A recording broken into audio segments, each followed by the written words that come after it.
համենայն դեպս չհանդիպեցի նման բան։ Սա արդյոք նշանակում է, որ ցեղասպանությունը իրական Հայաստանում տեղ չունի, այսինքն այն պատմական Հայաստանում տեղի ունեցող իրադարձություն է եղել Փաշինյանական իշխանության համար, եւ Հայաստան խմբակցությունը օրինագիծ է դրել շրջանառության մեջ ցեղասպանության ուրացումը քրեականացնող, ինչպես եք պատրաստվում քվեարկել։ Շնորհակալություն։ Շնորհակալություն, ես կարծում եմ դուք շատ տպավորված եք նախկին բանախոսից, որը ներկայացնում է երիտթուրքերի հետ նախկինում կոալիցիա կազմակերպած դա կազմած դաշնակցություն կուսակցությունը, ու ես կարծում եմ նախկին երիտթուրքերի նախկին կոալիցիոն գործընկերներից այդքան տենց տպավորվել պետք չէ առհասարակ, այնուամենայնիվ թույլ տվեք ասել, որ իրական Հայաստանում ցեղասպանությունը տեղ պիտի չունեն առհասարակ Հայաստանում այլևս երբեք ցեղասպանություն պիտի չլինի, ինչպես օրինակ տեղի ունեցավ նաև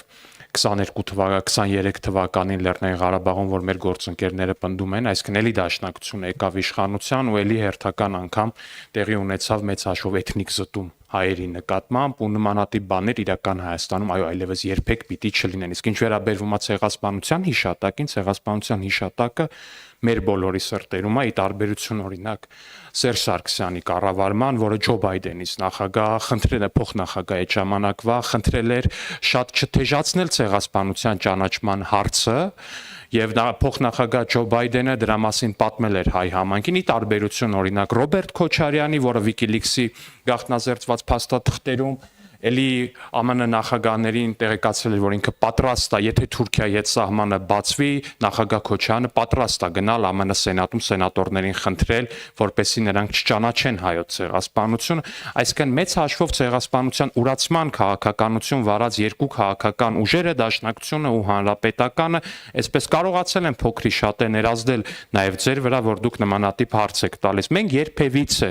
Հայաստանի Հանրապետության մեր իշխանությունը երբեք չի ուրացել, չի պատրաստվում ուրանալ ցեղասպանությունը, ցեղասպանությունը չի փորձում մոնետիզացնել, չի փորձում ցեղասպանությունը դարձնել ինչ-որ վաճառելի արտաքին հարաբերություններում կամ մնացածում, ինչպես օրինակ արել է Սերժ Սարգսյանը եւ այլ Ռոբերտ Քոչարյանը։ Մենք վաղը բոլորս միասին սգալու ենք մեր անմեղ նախնիների հիշատակը եւ այցելելու ենք Ծիծեռնակաբերդ, ինչպես ամեն տարի։ Իսկ որոշ միջոցառումներ կարծում եմ կան,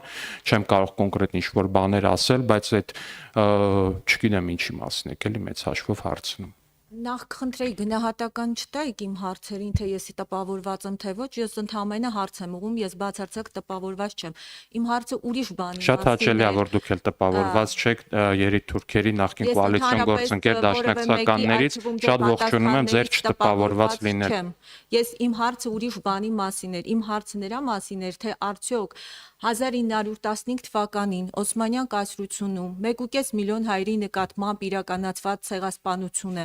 իրական Հայաստանում տեղ ունի, թե ոչ, թե Փաշինյանական իշխանության ձգտումը Թուրքիայի հետ հասնելու խաղաղության ցեղասպանությունը արդյոք այդ ճանապարհին խոչընդոտ է, թե ոչ։ Իմ հարցը սրա մասին էր։ Ձեր հարցը խիստ անհասկանալի է եւ ինձ միշտ զարմացնում է ինչու են ձեր հարցերը ծնվում բացառապես ընդդիմության թեզերից եւ իմ մոտ տպավորությունն է, որ երբ որ մենք ձեզ բան ենք ասում, դուք մեզ չեք լսում կամ չլսելու եք տալիս։ Դուք չեք հետևում քաղաքական իրադարձություններին, չեք տեսնում մեր արձագանքներն ընդդիմության եւ ընդդիմության դատարկ մտքերը։ Դուք հիմա ինչ հարց եք տալիս։ Չկա որևէ հայ մարդ, ով կարող է մերժել ցեղասպանությունը։ Չկա որևէ հայ մարդ։ Ես տեսա, որ Դաշնակն ասեց Յան ազգանունով մարդ չպիտի լինի, որ մերժի ուրեմն ցեղասպանությունը հայ ժողովրդի հետ տեղի ունեցած։ Որևէ վերջածանցով վերջացող ազգանունով մարդ չի կարող մերժել այն պատմական իրողությունը, որը տեղի է ունեցել։ Եվ արձագանքելով նաև ընդդիմության այս կեղծ եւ կեղտոտ, շատ կեղտոտ նաև պնդումներին պետք է երկրորդեմ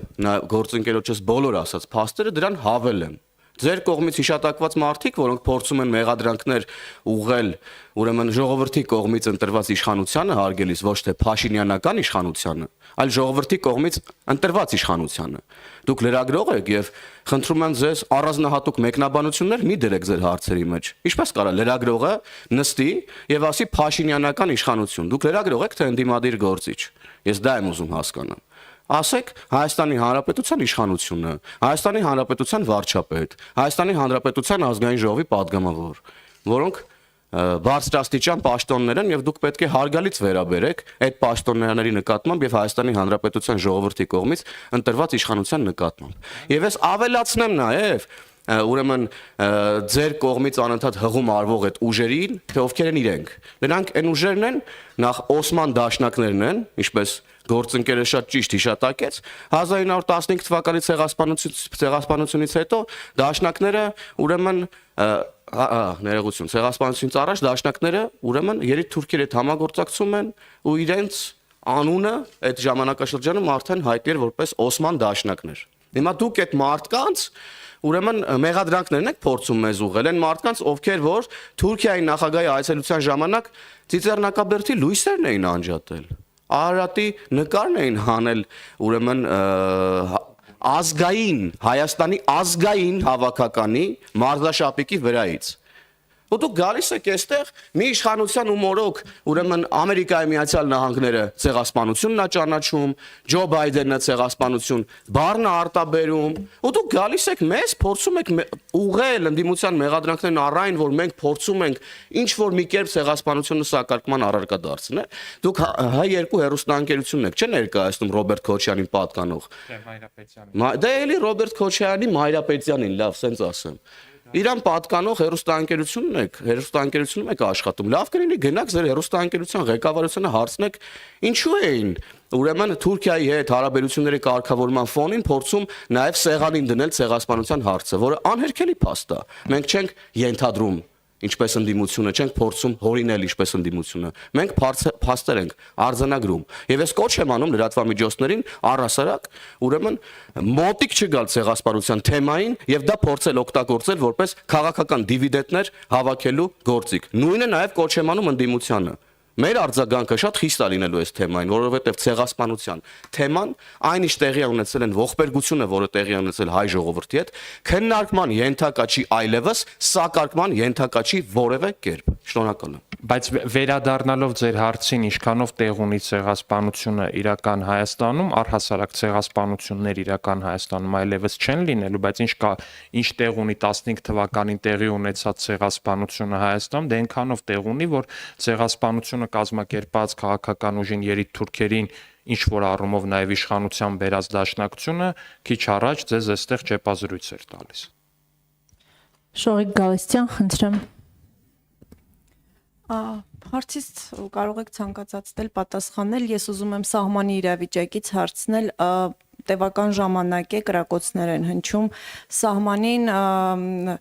երբեմն նախարարությունը հայտարարում է որ թիրախավորվում են նաև քաղաքացիական կառույցներ, նաև եղել են կրակոցներ, որոնք որակվել են ոչ վտանգավոր։ Ես ուզում եմ ձեզ հարցնել, դուք ինչ եք կարծում, արդյոք Բաքուն պահելով այս կրակոցների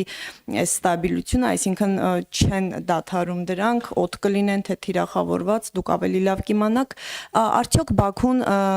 ցանկանում է բանակցություններում որևէ զիջում պարտադրել հայկական կողմին։ Տեսնում եք նման միտում Բաքվի այս գործողություններում, եթե ոչ, ինչ է կարծում, ինչի համար են այս կրակոցները, ինչու չեն դադարում։ Շնորհակալություն։ Բնականաբար Բաքուն պարբերաբար փորձում է տանել իրավիճակը դեպի նոր էսկալացիա, մենք էլ բնականաբար ամեն անգամ փորձում ենք այդ նոր էսկալացիան թույլ չտալ։ Ու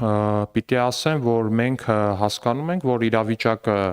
իրավիճակի լարումը կամ հնարավոր էսկալացիան կախված է ինչպես Բաքվի ցանկություններից, այնպես էլ նաև մեր այդ իրավիճակը կառավարելու ունակություններից ու մենք այս սկզբունքով ենք առաջնորդվում, մենք միշտ պատրաստ ենք ու ամեն ինչ անում ենք այդ պատասխանատվությունը կրելու ու այնպես անելով, որպեսզի մեր հանրապետության վրա նոր պատերազմ հանկարծ չլինի։ Ու ձեր նշածը, թե պաշտպանության նախարարությունը պարբերաբար հայտարարում է, որ օդ են կրակում, երբեմն հայտարարում է, որ թիրախային են կրակում, պաշտպանության նախարարությունը հայտարարում է ճիշտը, երբ օդ են կրակում, հայտարարում է, որ օդ են կրակում, երբ կրակում են թիրախային, պաշտպանության նախարարությունը փաստարկված տեղադրում է թիրախային կրակները, որովհետև պաշտպանության նախարարությունը շատ լուրջ է վերաբերվում իր խոսքի արժանահավատությանը, ինչը ես շատ ողջունում եմ ու շատ կարևորում եմ, որ պաշտպանության նախարարությունը իր ասած իր արած ցանկացած հայտարարություն ցեղասպանության ապացույցը միշտ ունենում է, ինչը շատ կարևոր է, չափազանց կարևոր է, թե միջազգային տեսանկյունից, թե միջազգային կազմակերպությունների դիտանկյունից, որ հասկանան, որ երբ որ այս նախարարությունը մի բան հայտարարում է, ուրեմն դրա ապացույցը կա ու նրա խոսքը առավել քան արժանահավատ է։ Իսկ ինչ վերաբերվում է առհասարակ սահմանային կրակոցներին եւ մնացածին, օրինակ, չգիտեմ, էլի միջև 20 թվականի պատերազմը որպես այդպեսին, եթե հիշեք, թե Տավուշի օրինակ սահմանամերձ գյուղերում ինչ վիճակ էր, թե Տավուշի սահմանամերձ գյուղերում առհասարակ ինչ մթնոլորտ էր, թե քանի տանիք կար Տավուշի սահմանամերձ գյուղերում, որ ուղակի կրակված չէին գնդացիրներով, ու չգիտեմ, էլի դա համեմատելու չի, ուղղակի ներկայիս էլի իհարկե անթույլատրելի սահմանային էսկալացիաների, այդ էսկալացիայի փորձերի եւ մնացածի հետ, բայց ինձ համար ուղղակի չգիտեմ, էլի ես քիչ առաջ լսում էի պարոն Մամիջանյանի նաեւ չեպազրույցը այս ֆոնին, որ տենց խոսում էր լուրջ դեմքի արտահայտությամբ այդ սահմանային հիմիկվա կրակոցների մասին, ուղղակի անկեղծ ուզում եմ ասեի, մի հատ ուղղակի գնացեք Տավուշի սահմանամերձ գյուղերի մարդկանց մի հատ հարցրեք, էլի իրանք ինչերի միջով են անցել ու ոնց են ապրել առհասարակ։ Տանիքների վրա գնդացիրի կրակած տեղեր, ել չգիտեմ ինչ անթուփ միջև ականանետերով մարդկանց տներին կրակած միջոցներ։ Մենք գնում ենք խաղաղության ու մենք ամեն ինչ անելու ենք այս հնարավոր էսկալացիայի ձգտումները ադրբեջանական կողմից սաստելու ու այդ ռիսկերը կառավարելու։ Իսկ այն ապապետական ուժերը, որոնք ընկալում ունեն, թե պետքա հերթական անգամ էլ ստեղից ասում էր, չէ, ասում է պետքա տարածաշրջանում ներկայացվածություն ունեցող ուժ լինի նկատի ունի Ռուսաստանին ակնհայտորեն, իդեպ հիշում եք, որ 23 թվականին Լեռնային Ղարաբաղում իշխանազավթում իրականացրեց Սերժ Սարգսյանի կողմից ու Ռոբերտ Քոչարյանի կողմից հովանավորվող խմբակը, նույն Հայկ Մամիջանյանի խոսույթը հիշում եք այդ օրերին, այդ իշխանազավթման օրը, որ ասում էր ակնհայտ է, որ Արցախը ունի դաշնակից իդեմս Ռուսաստանի, ուղիղ տեքստով ասում էր Արցախը ունի դաշնակից իդեմս Ռուսաստանի ու Արցախի մեր քույրերն ու եղբայրները թող սպասեն, ժամերի ընթացքում լավ նորություն ա լինելու։ Ժամերի ընթացքում չէ, օրերի ընթացքում եղավ, բայց եղածը լավ նորություն չէր բնավ։ Այդ այն մասին, թե ինչ է նշանակում Հայկ Մամիջանյան, Հանրապետական կուսակցություն եւ արժանահավատություն բառերը նույն կոնտեքստում ու նույն խոսքում։ Պարոն Ալեքսանյան, մի կարճ ճշտող բան, էսկալացիայի ձգտումը ասցիք Ադրբեջանը ձգտում է էսկալացիայի ինչ նպատակով, այսինքն ինչի է ուզում հասնել այս փուլում։ Չեմ կարող ասել, այդ հարցը ճիշտ կլինի իրենց տակ, բայց պարբերաբար է, որ իդեպ էտել են, չէ, ասում են այդ խաղաղության բանակցված փաստաթուղթը, որը որ համաձայնեցված է հիմա Հայաստանի համար, բանա ահավոր Հայաստանի համար նվաստացուցիչ, ստրկացուցիչ պայմանագիր է, բա հարց, բա Ադրբեջանը ինչի՞ չի ստորագրում։ Իրանք ասում են երկու բան. մեկ, Ադրբեջանը ուզում է, որ Հայաստանի համար լինի նենց, որ մաքսիմալ հնարավոր ամենավատը լինի Հայաստանի համար։ Երկրորդ, այդ թուղթը հնարավոր ամենավատ բանն է Հայաստանի Հանրապետության համար։ Հիմա տրամաբանական շղթայի երրորդ հարցն է ծագում։ Բա այդ դեպքում Ադրբեջանը ինչու՞ չի միջև հիմա հայտնել, որ պատրաստ է ստորագրել այդ թուղթը հենց այս բային։ Մենք հայտարարել ենք, որ մենք պատրաստ ենք այդ թուղթը ստորագրել։ Հենց այդտեղ է, որ տրամաբանական շղթան կտրվում է ինչպես եւ իրանց բոլոր մեղադրանքներում։ Գալիս է ինչ որ մի բան, որ տրամաբանական շղթան ուղղակի կտրվում է։ Հաջորդ հարց, Շոլկ ջան, ժամանակը Civic-ը խնդրեմ ձեր հարցը։ Նախորդ երկու բանախոսները ձեզ մեղադրեցին ամենատարբեր բաների մեջ, սկսենք Հայկ Մամիջանյանից, պարոն Ալեքսանյան, ես ներողություն եմ խնդրում, ինքը ձեզ ասաց, որ դուք սուտ եք խոսել 3 ազգային ժողովի ամբիոնից, Բայդենի եւ Սարգսյանի հետ կապված այդ հայտարարության մասին, եւ նաեւ Քրիստինե Վարդանյանը որևէ կերպ չընդունեց, որ երեկվա լարվածության պատճառը Իշխան Սաղաթելյանի պահվածքն էր։ Խնդրեմ մեկնաբանեք։ Շատ լավ, շատ շնորհակալ եմ հարցի համար, պարոն Մամիջանյանը իրականում փոքրինչ սեթևեթել է, ասելով թե ես եմ սուտ խոսել, որտեվ ես չեմ խոսել ազգային ժողովի ամբիոնից։ Ես ազգային ժողովի ամբիոնից ցուցադրել եմ տեսանյութ, որտեղ խոսում է Ջո Բայդենը, հետո թարգմանել եմ Ջո Բայդենի խոսքը։ Այսինքն Հայկ Մամիջանյանը ուզեցել է ասի, որ Ջո Բայդենը ստում է, իսկ Սերժ Սարգսյանը որպես ճշմարտության մի յուրահատուկ մարտիկ, մի սամուրայ ճշմարտության, ասում է ճշմարտությունը։ Օրինակ այն Սերժ Սարգսյանը, որը երրորդ անգամ, եթե հիշում եք, պիտի չառաջադրվեր հանրապետության նախագահի կամ վարչապետի պաշտոնում։ Այդ Սերժ Սարգսյանը ճիշտ է ասում, իսկ ԱՄՆ փոխնախագահ Ջո Բայդենը ստել է։ Ռոբերտ Քոչյանի թիմն էլ պնդում է, թե Ամերիկայի բարձրաստիճան դիվանագիտներն են ստել WikiLeaks-ի թղթերում, թե իբր որ երբ որ ասել են, որ Ռոբերտ Քոչյանը ասել է ԱՄՆ նախագահին, որ եթե Թուրքիայի հետ սահմանը բացվի, իր ինքը պատրաստ է գնալ ԱՄՆ սենատում խնդրել, որ չընդունեն ցեղասպանությունը դատապարտող բանաձևը։ Մի խոսքով ամբողջ աշխարհը ստում են Սերժն ու Քոչյանը, ճշմարտության վերջին մոհիկաններն են։ Հավատացեք Սերժին ու Քոչյանին։ Նրանց ասածը այդպես կարելի է վերաձևակերպել, պարոն Հովհաննիսյան։ Անդրադառնալով երեկվա միջադեպին, նախ ես պետքա ցավով արձանագրեմ, որ երեկվա միջադեպից հետո գրեթե բոլոր լրատվականները, ինչու եմ ասում գրեթե բոլոր, որովհետև շատ քիչ լրատվականներ գտա, որոնք ճիշտն էին գրել, եւ գրել էին իբր այդ միջադեպը ազգային ժողովում տեղի է ունեցել ցեղասպանության թեմայի քննարկման կոնտեքստում եւ քաղաքացիական պայմանագիր ուրեմն խմբակցության падգամավորներն էլ արձագանքել են այդ քննարկմանը այդ ձևով։ Ես պաշտոնապես ասում եմ, որ այդ նյութերը, արգելի ազատության ներկայացուցիչներ, 5-րդ ալիքի ներկայացուցիչներ, ընդդիմադիր բոլոր ուրեմն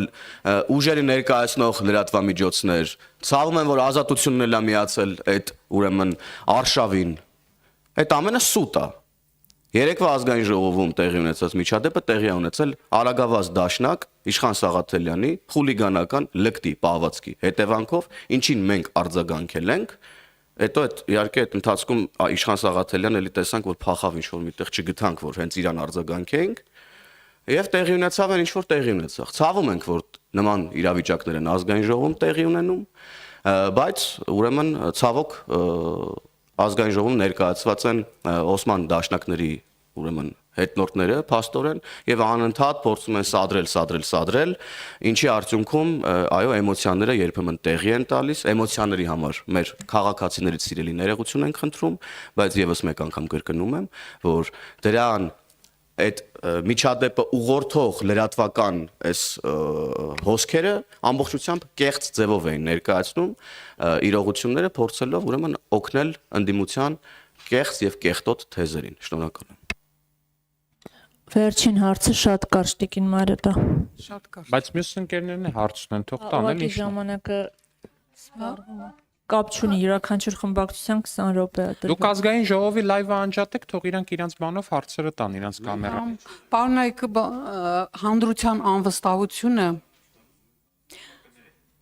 հանրության հանրության տարբեր շերտերում անվստահություն կա ի վերջո խաղաղության փաստաթղթի նկատմամբ։ Դա չի կարելի շղթել։ Ես դրա համար առաջարկում եմ եւ առհասարակ տարբեր շերտերից առաջարկներ կան հրապարակել բանակցված փաստաթուղթը, որովհետեւ այնտեղ կարող են լինել մանրամասներ, որոնք հետագայում մեզ համար անսպասելի կարող են լինել։ Ինչու չհաղթահարել միջազգային խորհրդապահության այդ կարծրատիպը եւ չհրապարակել փաստաթուղթը։ Եվ դրանով, ասենք, Ադրբեջանին տալ եւս մեկ առիթ այդ բանակցությունների process-ը սաբոտաժի ենթարկելու ինչի համար։ Այսինքն կարծում եմ, որ Ադրբեջանը պարբերաբար փորձում է խաղաղության process-ը տորպեդահարել։ Դրա մասին մենք ենք հայտարարում, դա դուք եք տեսնում, դրա մասին ինքներդ եք գրում ձեր թերթերում, ձեր լրատվականներում, ինչի դեպ ճիշտ է։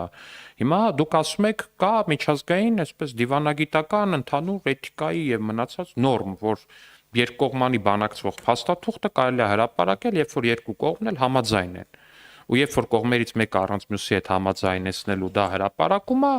դա այտենց դիվանագիտական նորմի, էթիկայի եւ առհասարակ փոխվստահության ու մնացածի խախտում է։ Հիմա դուք ասում եք ինչի Ադրբեջանին չտանք եւս մեկ հնարավորություն, հնարավոր բանի սաբոտաժի այդ բանակցությունների։ Ես կարծում եմ պետք չէ այդ հնարավորությունը տալ։ Մեր ժողովրդին տանք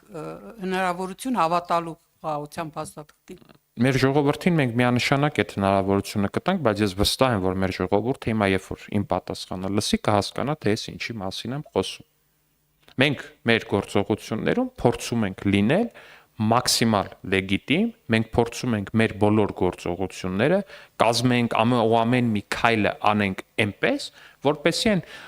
կներեք, այս դաշնակներն գնացին, բայց իրանց աշխատանքային լեզվով ասած, «Ник к чему было бы придраться»։ Ես զուտ կարճ խաղաղության պայմանագրի բովանդակության վերաբերյալ Հայաստանի Հանրապետության իշխանությունները խոսել են եւ Հայաստանի Հանրապետության ժողովրդին ես կարող եմ ասել մոտ 98%-ով հայտնի է, ինչի մասին է խաղաղության պայմանագիրը։ Դրա ֆորմալ հրապարակման մասին գործընկերս խոսեց եւ դրա ռիսկերի մասին։ Եվ ես վստահ կարող եմ պնդել, որ հայ ժողովուրդը հավատում է խաղաղությանը։ Հայ ժողովուրդը ուզում է խաղաղություն եւ հավատում է խաղաղությանը։ Շնորհակալություն ազգային։ Շնորհակալություն։ Դուք ազգային ժողովի լայվը կանջատվի, դուք շարունակեք։